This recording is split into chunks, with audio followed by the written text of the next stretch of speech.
운명의 날이라고 하는 시계가 있습니다.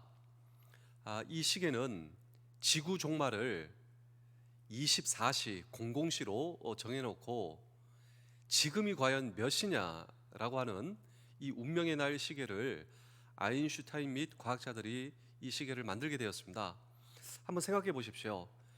지금 지구 종말, 그러니까 핵 전쟁 등으로 이 지구 종말을 24시로 봤을 때 지금이 23시 58분 30초, 다시 말하면 1분 30초밖에 남지 않았다. 이것이 과학자들의 이야기다라고 하는 것입니다. 1947년 이 아인슈타인 및 과학자들이 전 세계의 핵 경쟁을 보게 되었습니다.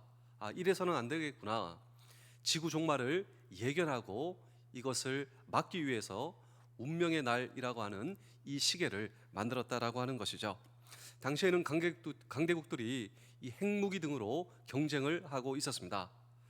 그래서 이 시계는 빨리 가기도 하고 그리고 거꾸로 가기도 한다라고 하는 것이죠. 그래서 1991년 이 공산주의가 무너지고 그리고 이 핵경쟁이 이제 늦춰졌을 때 17분 거꾸로 가게 되었습니다. 그래서 사람들은 이제 평화가 올 것이다 이렇게 예견하게 되었는데, 이 자연재앙 및 지금 세계 도처에서 일어나고 있는 전쟁 등으로 또 이 핵 경쟁이 오히려 더 가속화된 이 시점은 정말 우려되지 않을 수가 없다. 모두가 다 그렇게 느끼고 있습니다. 그래서 이 운명의 날 시계가 이제 90초밖에 남지 않았다라고 하는 것이죠. 오늘 이 성경에 보시면 예수님께서 마지막 날을 예견하시고 예고하시고 경고하시는 말씀이 오늘 이 성경 본문입니다. 오늘 이 성경 본문이 나타나게 된 배경이 바로 마가복음 13장 1절의 말씀인데, 그런 의미로 마가복음 13장 1절의 말씀을 다시 읽겠습니다. 예수께서 성전에 나가실 때에 제자 중 하나가 이르되 선생님이여 보소서 이 돌들이 어떠하며 이 건물들이 어떠하나이까. 예루살렘 성전입니다. 이 성전을 나오다가 예수님의 한 제자가 예수님께 이렇게 질문을 하게 된 것입니다. 사실 이 당시 예루살렘 성전은 헤롯 대왕이 무려 46년에 걸쳐서 아주 이 거대한 그리고 아주 튼튼한 이 예루살렘 성전을 만들게 되었습니다. 그래서 이 성전에 대한 자부심, 프라이드가 있었다라고 하는 것이죠. 그리고 이 성전이 완성되었을 때 이 성전만은 영원히 계속될 것이다. 이 성전만은 결코 무너지지 않을 것이다. 이런 생각을 가지고 있었습니다. 왜냐하면 어떤 돌 하나는 길이가 12m, 세로가 6m, 넓이가 3.6m, 높이는 6m. 그러니까 굉장한 건축물이죠. 이 건축물은 절대로 무너지지 않을 것이다 라고 하는 생각을 대다수의 사람들이 가지고 있었던 것입니다. 그런데 예수님께서 이러한 대답을 하시는 것입니다. 이 백성들의 죄 때문에 이 성전은 결국 무너질 것이다. 이 예수님의 말씀을 듣고 제자들이 큰 충격을 받게 되었습니다. 아니, 이 성전이 무너질 수 있다고? 결코 무너질 수 없다 생각하는 이 성전이 무너진다면 이 세상도 무너질 수 있겠구나라고 하는 이 생각까지 제자들의 생각이 이르게 된 것입니다. 그런 전후 맥락에서 이해되는 말씀이 이제 마가복음 13장 4절인데, 마가복음 13장 4절을 읽겠습니다. 우리에게 이르소서 어느 때 이런 일이 있겠사오며 이 모든 일이 이루어지려 할 때에 무슨 징조가 있사오리까. 자, 세상 끝, 세상의 마지막 날에는 어떤 징조가 있겠습니까? 라고 예수님께 묻는 것입니다. 이 질문에 대한 예수님의 대답도 제자들에게 충격이었습니다. 예루살렘도 무너지고 이 세상도 무너진다. 그런데 이 세상이 무너질 때에는 징조가 있을 것이고 사인이 있을 것이다. 그렇다면 이 세상의 마지막 때 이루어지는 징조와 사인은 무엇인가? 이것이 바로 오늘 이 성경 본문이다라고 하는 것입니다.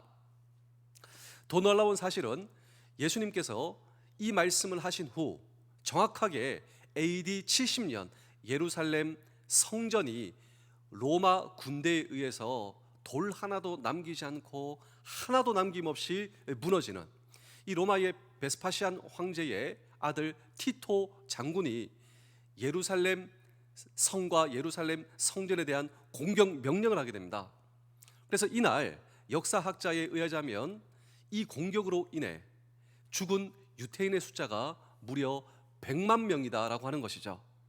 그래서 여러분, 통곡의 병 아시죠? 이 통곡의 병이 이날 무너진 이 건축물 앞에서 이 지금도 유대인들이 눈물을 흘리며 기도하고 있는 이 통곡의 병, 그리고 이날 살아남은 사람이 1000명입니다. 이 1000명이 마사다 지역으로 이제 가서 최후의 배수진을 치고 이제 항전을 하게 되는 이 마사다 언덕의 항전도 이날 공격으로 인해서 이루어진 예수님의 예언, 그리고 그 예언은 정확하게 이루어졌다면 무너지지 않을 것 같은 사람들의 생각 가운데 예루살렘 성과 성전이 무너졌다면 또다시 예수님께서 예견한 이 세상의 무너짐, 그런데 이 세상의 무너짐에 대한 징조와 사인이 있을 것이다. 그렇다면 이 세상 마지막 때 예수님께서 예고하신 그 마지막의 징조와 사인은 무엇인가? 라고 하는 질문을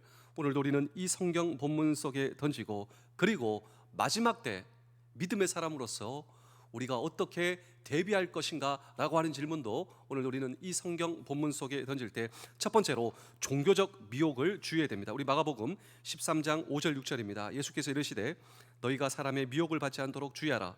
많은 사람이 내 이름으로 와서 이르되 내가 그라하여 많은 사람을 미혹하리라. 자, 마지막 때 예수님께서 경계하고 경고하신 이 마지막 때의 징후와 사인은 사람의 미혹입니다.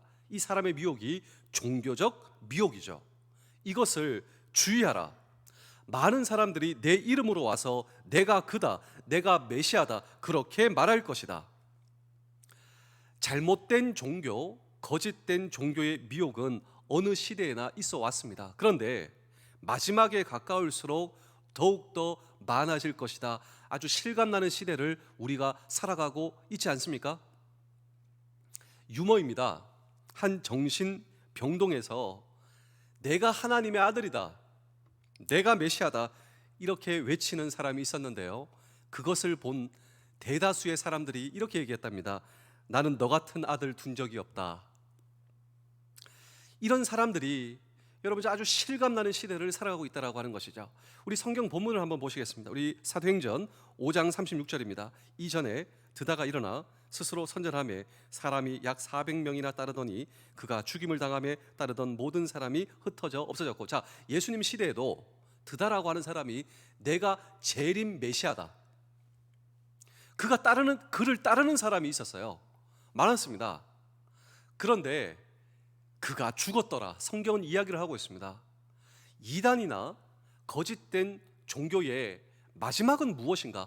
여러분, 이단은 처음은 비슷해요. 마지막은 다르다. 어떻게 다른가? 죽음에 대한 해결과 해답은 없다라고 하는 것이죠. 그러므로 죽음을 이기신 예수 그리스도가 오늘 저와 여러분들의 소망이십니다. 이 믿음 위에 저와 여러분들이 더욱더 굳건히 서야 한다라고 하는 것입니다. 성경에 보시면 이러한 이단, 적 그리스도에 대한 예방과 예견과 오늘 저와 여러분들의 깨어 있음을 경고하고 이것을 도와주기 위해 쓰여진 성경이 있습니다. 요한 1서, 2서, 3서죠.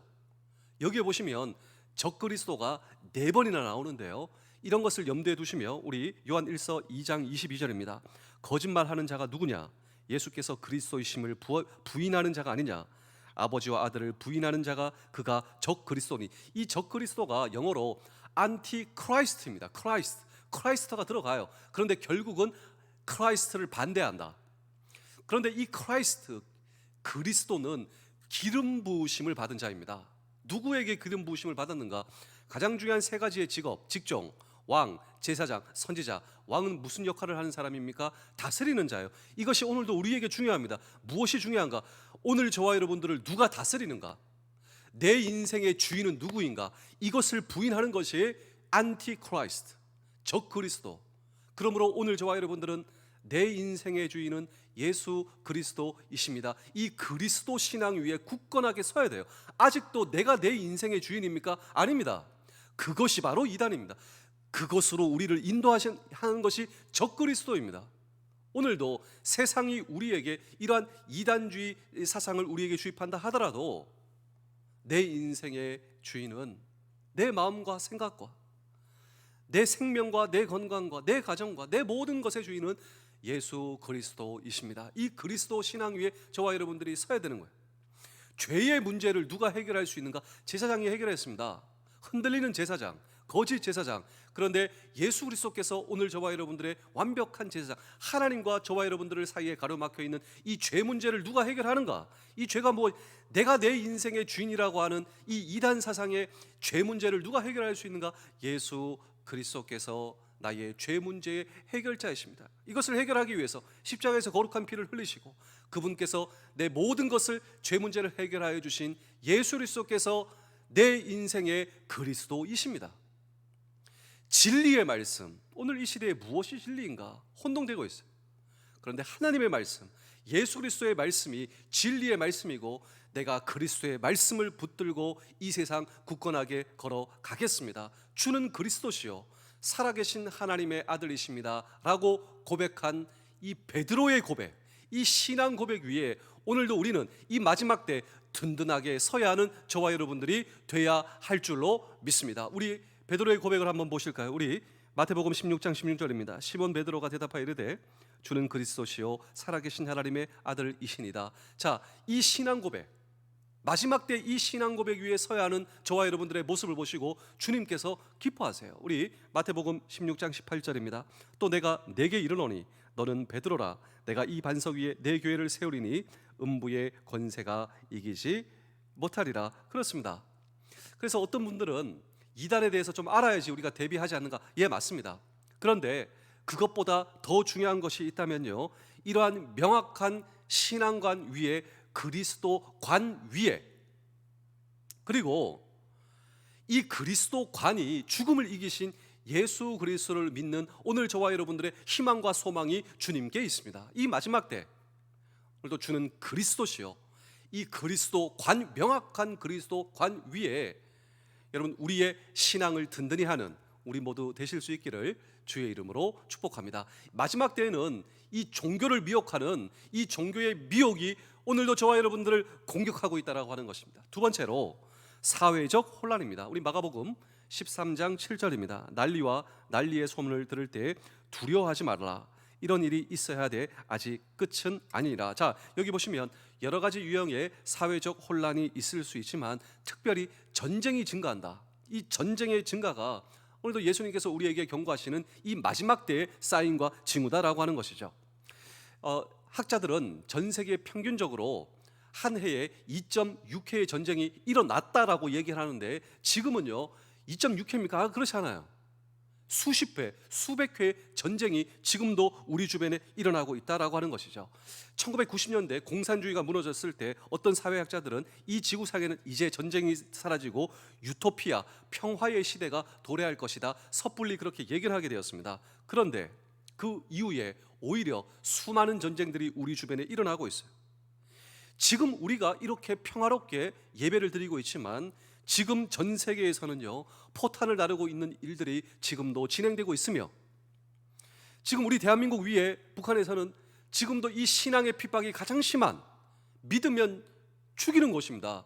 성경을 가지고 있고 성경을 읽으면 죽이는 곳이 가장 가까운 곳에 있다라고 하는 사실을 지금도 우리는 잊어서는 안 돼요. 역사 이래로 사람의 힘과 사람의 지혜는 결코 평화를 이 땅에 정착시키지 못한 것이 역사의 스토리입니다. 우리는 평화를 위해서 노력해야 합니다. 그럼에도 불구하고 평화는 사람의 힘만으로는 오지 않을 것이다. 이것이 바로 역사의 레슨임을 우리는 잘 알고 있습니다. 역사는 이런 방향으로 흘러가고 있다라고 하는 거예요. 전쟁의 빈도, 파괴력을 더해가는 전쟁의 발발 말이죠. 이것은 역사가 바로 주님이 예언하신 그 마지막 때로 흘러가고 있음을 우리는 정말 실감하지 않을 수가 없다라고 하는 것입니다. 이때 주님은 우리에게 이렇게 말씀하십니다. 우리 마가복음 13장 7절입니다. 난리와 난리의 소문을 들을 때 두려워하지 마라. 이런 일이 있어야 하되 아직 끝은 아니라. 자, 이런 상황 자체가 종말을 뜻하는 것이 아니라 징조일 뿐이다 라고 하는 주님의 말씀인 것이죠. 그리고 주님께서 우리에게 덧붙이십니다.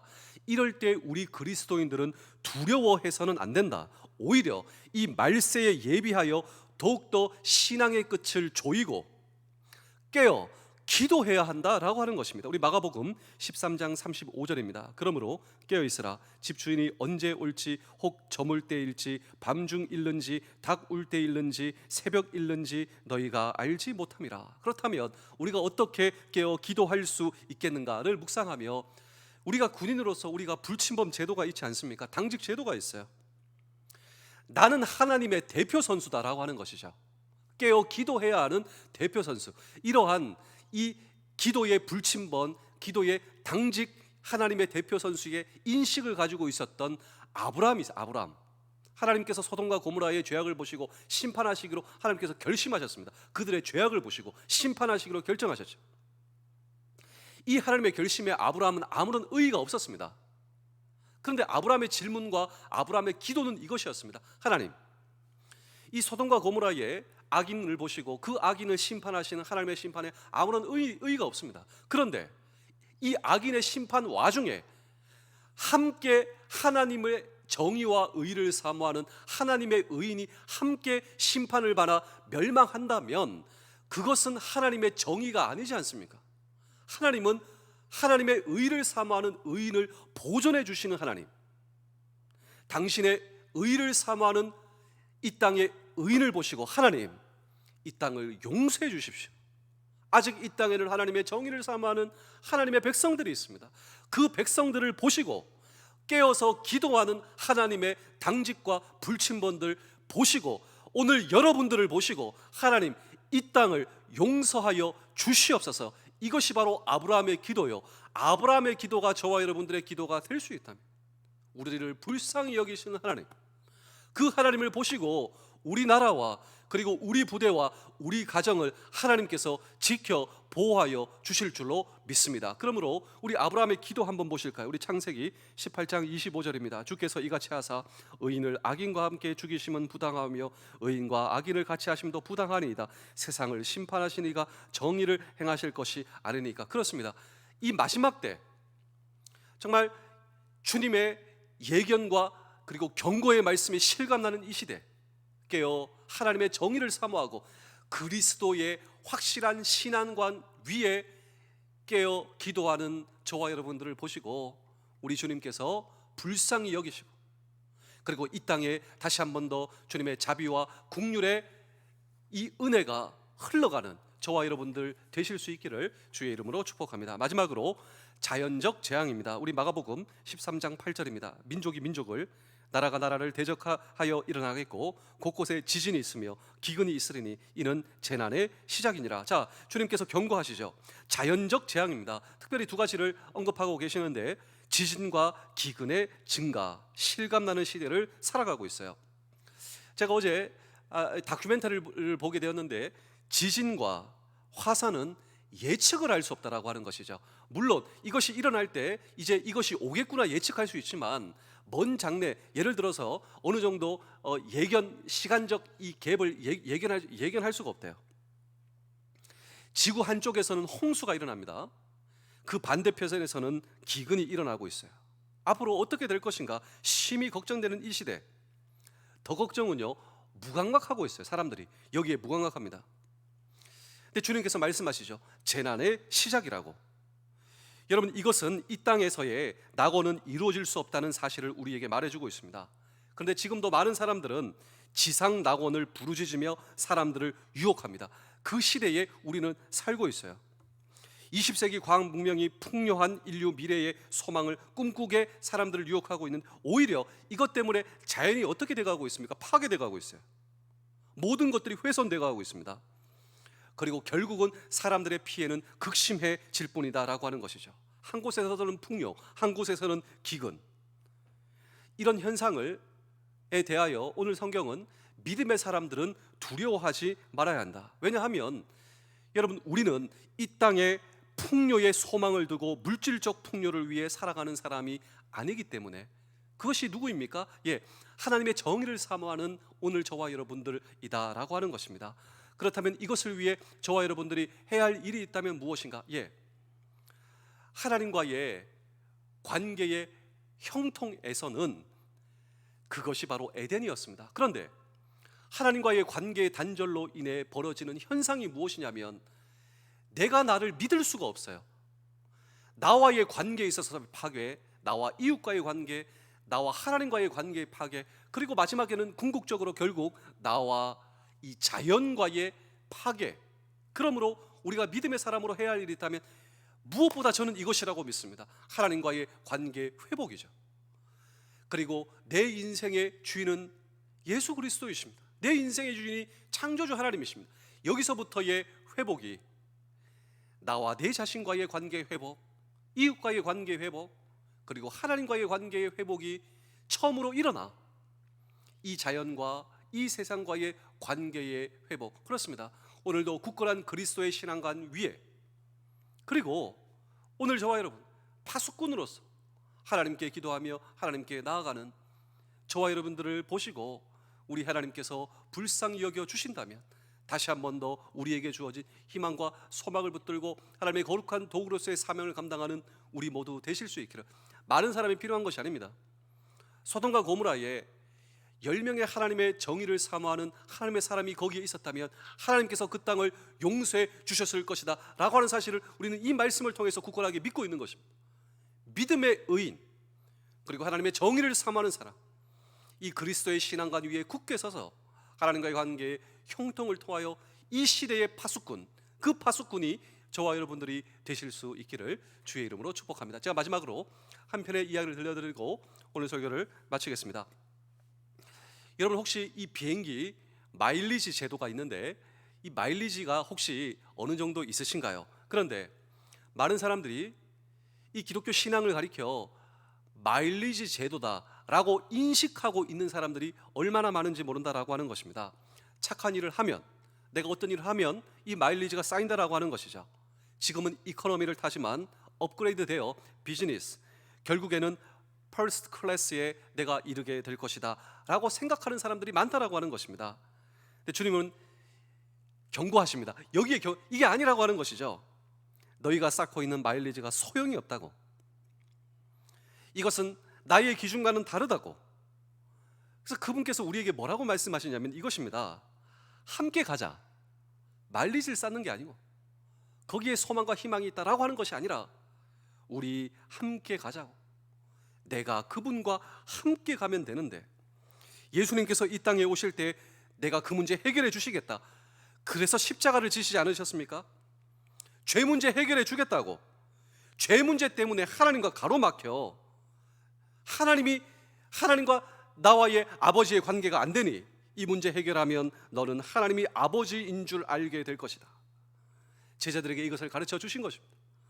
그래서 오늘 저와 여러분들은 하나님을 가리켜 내 아버지, 하나님 아버지, 내 모든 것의 주인이신 아버지. 오늘 이 땅에는 마지막에 징후와 징조가 있지만 궁극적 해답은 예수 그리스도를 통한 하나님과의 온전한 관계 회복을 통하여 하나님께서 이 땅을 보시고 하나님께서 우리를 보시고 오늘도 하나님의 놀라운 은혜를 경험하며, 그리고 이러한 말세 때에도 하나님의 은혜를 경험하는 사람, 하나님께서 저와 여러분들을 보시고 하나님께서 저와 여러분들을 보시고 지키시기에 가치 있는 우리 부대와 이 민족과 우리 부대, 그러므로 이 시대를 깨워 오늘도 하나님 앞에 하나님의 정의를 사모하며, 그리고 하나님께서 사랑하시는 사람, 오늘도 정말 마지막 때 영적 대비 태세를 최고로 올려 오늘도 하나님께서 보시기에 기뻐하시며 오늘도 하나님과 동행하시는, 또 주님과 함께 동행하시는 오늘 저와 여러분 되실 수 있기를 주의 이름으로 축복합니다. 기도하겠습니다. 자비로우신 하나님, 감사합니다. 우리를 사랑하시고 우리를 인도하셔서 여기까지 오게 하신 주님을 찬양합니다. 아버지 하나님, 성령께서 역사하시고 우리 마음속에 임하시고 우리의 삶을 준비시켜 주시사 주님 앞에 합당한 우리의 삶이 되도록 역사하여 주시옵소서. 주님께서 역사해 주시고 권능으로 함께해 주시사 우리의 삶이 주 앞에 합당한 인생으로 준비되도록 주님 도와주시며 주님이 언제 오셔도 부끄럽지 않은 그 삶이 준비되도록 성령으로 역사하여 주시옵소서. 하나님 아버지, 지금은 뛰고 있는 제 심장입니다. 그러나 언제라도 한순간 제 심장은 멎게 될 것입니다. 그리고 나는 주님 앞에 서서 내 생애를 결산하게 될 것입니다. 그 순간 제 인생이 부끄럽지 않은 인생, 주님 믿고 변화되어 주님 섬기고 주님 증거하다 살아온 인생이 빛나고 아름답고 그리고 신실되고 거룩한 인생, 주님 때문에 변화되었고 주님 때문에 행복한 인생, 아버지 하나님, 이런 인생의 결산을 우리에게 허락하여 주시옵소서. 그 마지막을 준비하며 살아가게 도와주시며 오늘이 그 마지막을 준비하는 첫날이 되도록 주님 도와 주옵소서. 예수 그리스도의 이름으로 기도하옵나이다. 아멘.